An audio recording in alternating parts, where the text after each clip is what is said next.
कि माफिया से संबंध किसके हैं। मान्यवर, हां आएंगे ना, उसका कोई स्वागत थोड़े करने जा रहा है। ये जो भी कार्रवाई हुई है यूपी पुलिस ने की है, और यूपी पुलिस की कार्रवाई में अब मैं आपको नाम भी बता देता हूं। अब सैली ट्रेडर के सोहम जायसवाल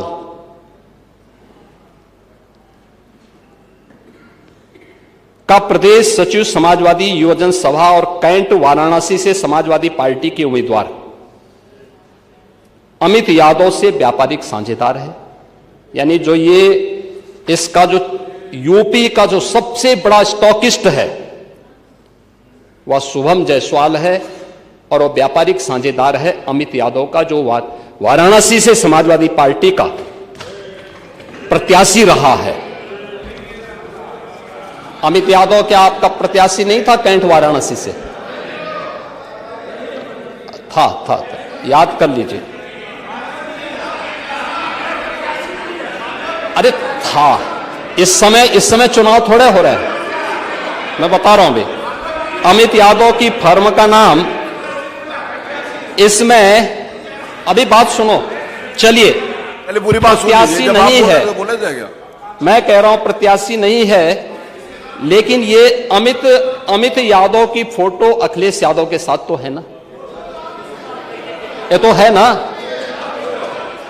ये तो है ना।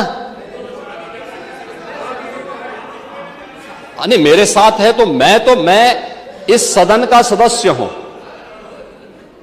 मेरे साथ है, क्या आप इसको मानेंगे?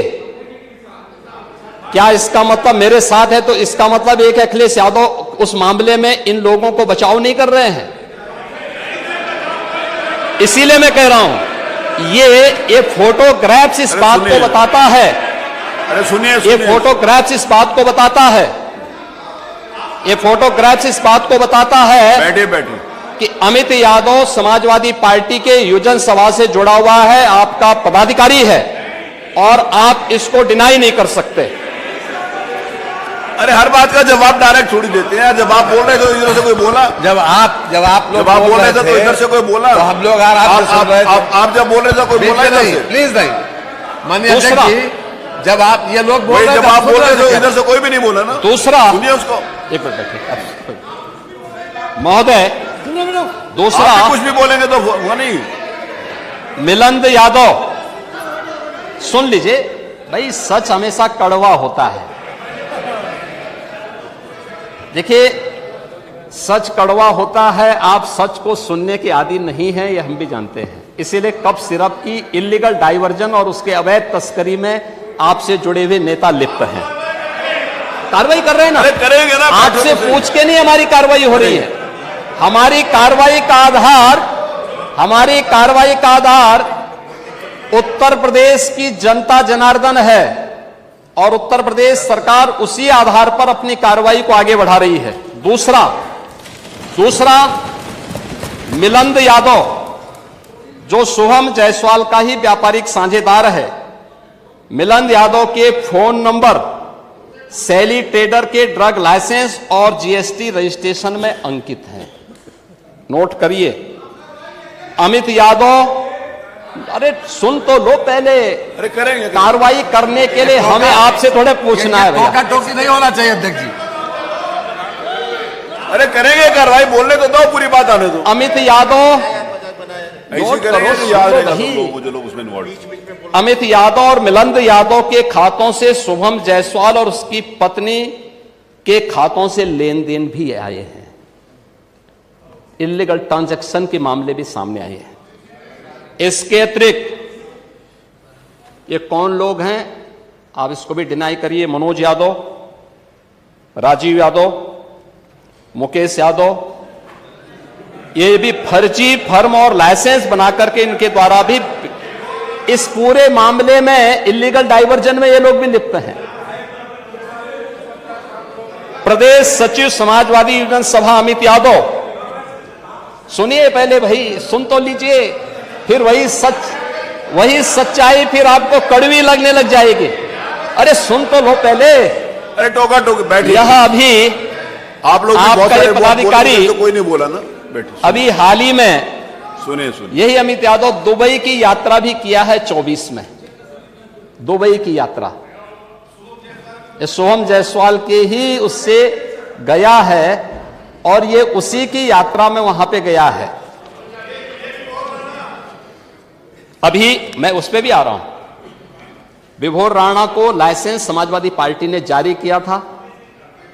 आलोक सिपाही है पक्का सफाई, यह भी तय है। अखिलेश यादव के साथ उसके फोटो हैं कि नहीं है?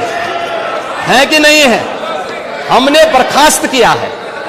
देखिए हमारी सरकार ने बर्खास्त किया है, हमने उसको बर्खास्त किया है, लेकिन अखिलेश यादव को कुछ गिफ्ट दे रहा है।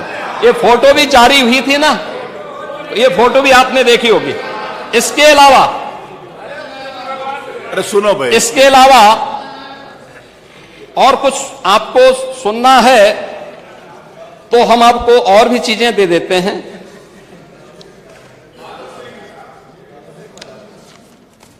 मान्यवर, ये प्रदेश के अंदर, देश के अंदर जो भी कार्रवाई हुई है, उत्तर प्रदेश पहला राज्य है जिसने इस इल्लीगल डाइवर्जन को हम लोगों ने एनडीपीएस के अंतर्गत लेकर के इस पे प्रभावी कार्रवाई की है और हमारी कार्रवाई वर्तमान में प्रचलित है। हमने पहले भी कहा 77 अभियुक्तों को हम अब तक गिरफ्तार कर चुके हैं। कोई भी बचने नहीं पाएगा। जो भी अपराधी होगा, ये तो मैं जानता हूं आपकी पीड़ा को, क्योंकि जब सरकार की कार्रवाई अपने अंतिम उस तक जाएगी तो आप में से बहुत सारे लोग फतिया पढ़ने के लिए जाएंगे वहां। तो आपको फतिया पढ़ने के लायक भी हम नहीं छोड़ेंगे, तब तक ऐसी कार्रवाई हम कर देंगे। इसके लिए महोदय हम लोगों ने एक एसआईटी गठित की है। प्रदेश के आईजी कानून लॉ एंड ऑर्डर की अध्यक्षता में एक एसआईटी गठित की है, जिसमें यूपी पुलिस और एफएसडीए के अधिकारी भी शामिल हैं पूरे प्रदेश भर में।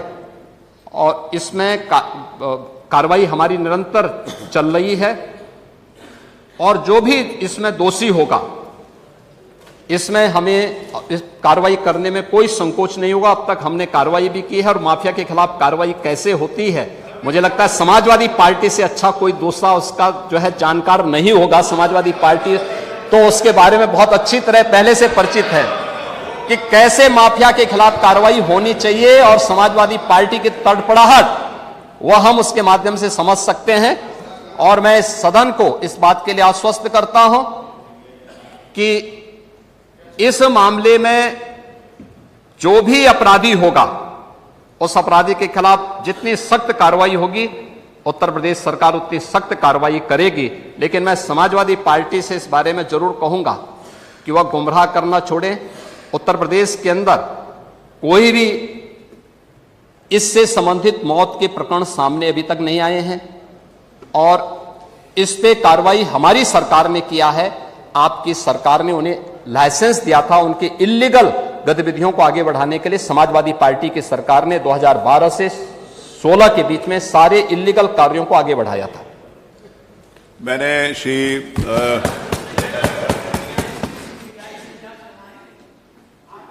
करा रहे हैं, सीबीआई से जांच कराएंगे। मैंने डॉक्टर आर के वर्मा को सुना, श्री लकी यादव जी को सुना, श्री रविदास मिश्रा जी को सुना।